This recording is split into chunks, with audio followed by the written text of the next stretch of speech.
ಇರಬಹುದು.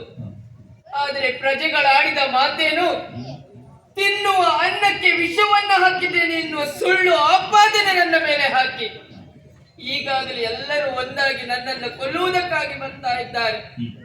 ಅವರ ಕೈಗೆ ನಾನು ಸಿಕ್ಕಿದ್ದೇ ಹೋದಂತಾದ್ರೆ ನನ್ನನ್ನು ಕೊಲ್ಲುವುದಕ್ಕಾಗಿ ಬರ್ತಾರೆ, ನನ್ನ ಮಗಳನ್ನು ಕೊಲ್ಲುವುದಕ್ಕೆ ಮುಂದಾಗ್ತಾರೆ. ಅವರ ಕೈಗೆ ನಾನು ಸಿಗಬಾರದು. ತೋರುತ್ತಿರುವುದು ಕಾಡ ಮಾರ್ಗ, ಅದೇ ಮಾರ್ಗವಾಗಿ ಹೋಗ್ತೇನೆ ನೋಡುವ.